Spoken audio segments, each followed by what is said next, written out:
Do you get tight hip flexors when you run? In this video, I'm going to share a really simple positional shift that reduces the strain on your hip flexors and will actually mean that you're using less energy when you run. So if you get hip flexor tension, and I will talk about what some signs are that your hip flexors might be tight, watch this video to find a simple way to adjust that and make your running easier. Hello.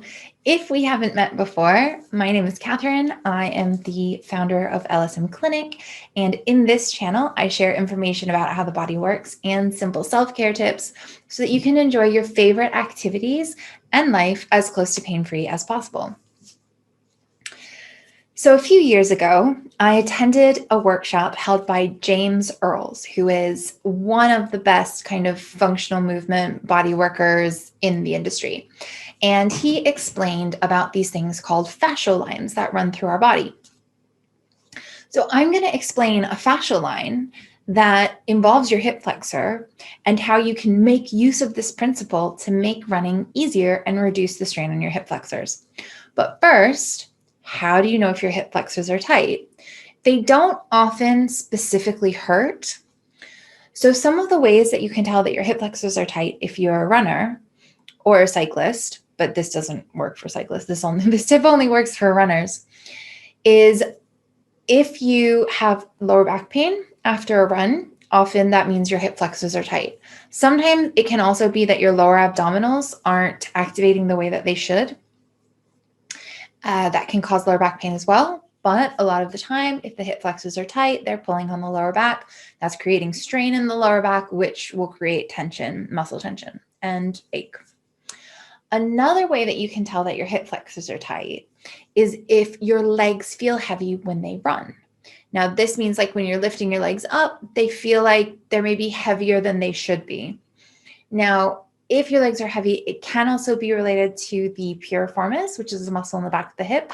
And we do have a muscle of the month for that, which I'll link in the description below.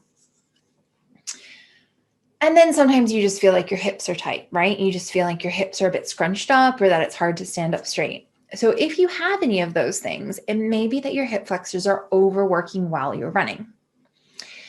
So when you're running, and I'm going to tell you this tip, and then I'm going to walk you through how you can try it and see the difference yourself. So we have these lines of fascia that go through our body, and they can act kind of like a rubber band. So you know when you stretch a rubber band and then you let go of it and it pings back because it's got the elastic principles? That's basically what we can do with these fascial lines in our body. Like if you've ever seen a footballer pull his leg back to kick and then put his opposite arm up, that creates a fascial line that then springs back and gives more power to the kick. So one of the fascial lines that we have that's related to running, it's a line that goes down our neck. So we have this muscle called the sternocleidomastoid here. It goes down our neck, down the front, and across our hips via our hip flexors. So if you run with your head up over your shoulders, when you pull your leg back, you are creating a pull, much like in a rubber band. And then when you let go of you pulling your leg back, that stretch in the fascia can pull your leg forward and help your hip flexors. But if your head's too far forward, you don't get that stretch when you pull your leg back. And so then your hip flexor has to do all the work to pull the leg through and lift it up in your gait. So if you adjust your head up, you can make use of this fascial tension and use your hip flexors less, so then the muscles won't be as tight. So let me show you how you can try this out for yourself and see the difference. So if you can, do it right now. Like you stand up and just stand normally, like in your normal posture, and then just pull your leg back so your foot is as far as it can comfortably go behind you. So it might be 1 foot, it might be 18 inches, half a meter kind of thing. And then let go of your leg. Don't pull it through, but just let go of it and see what happens. Then put your head forward, like Quasimodo the Hunchback, as far forward and down as you can. And then pull your leg back as far as you can comfortably do. And then let go of it. And see what happens to your leg. Now that you've done these two, what I'd like you to do is put your head over your shoulders as much as you can. So what this is going to feel like is either the back of the neck is getting longer, almost like you're pushing your neck into a wall behind you. It might feel like you're lifting up the skull behind the ears. It might feel like you're tucking in your chin. And feel free to really exaggerate this, right? Like maybe go further back than you comfortably would, just so you can see what this does. And then when you're in this position with your head way up over your shoulders, pull your leg back again and let go of it. And then see what happens. So I'm going to give you a second to try it. Pause it and try these three with your head in normal position, head forward, and head up over your shoulders with your chin tucked in.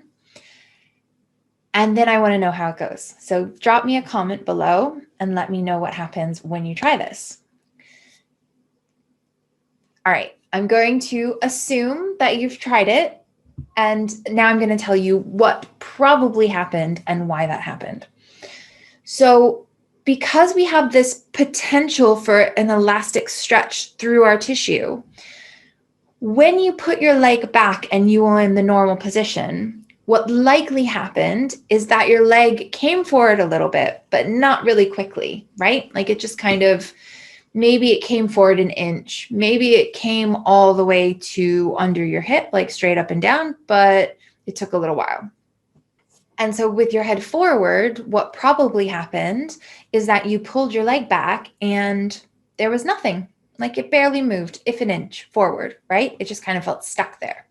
That's what happens with most clients. And then in the third example, where you put your head over your shoulders, depending on how high your head was and how stretched this line was, your leg may have just popped right forward and even a little bit in front of you, like a rubber band, like a spring. Now, if you have any trouble with this, you are definitely welcome to try a video session with us or an in-person session with us if you're in London, because sometimes the head position can feel a little bit tricky. But hopefully with my examples, you've been able to try it. So from this experiment, hopefully you can see how much of a spring you can get when your head is up over your shoulders. So with the head being up and feeling your leg pull through, translate that to when you're running. So just imagine when you don't have your head in a good position over your shoulders. Now, if you exaggerated it for effect, you don't have to have it that way when you're running. Like you don't need to run like this, right? With your kind of chin tucked in and a double chin and your head way up high. Even if you adjust your head so it's more over your shoulders, you're going to be helping your hip flexors and helping that knee lifting movement with a little bit of that elasticity.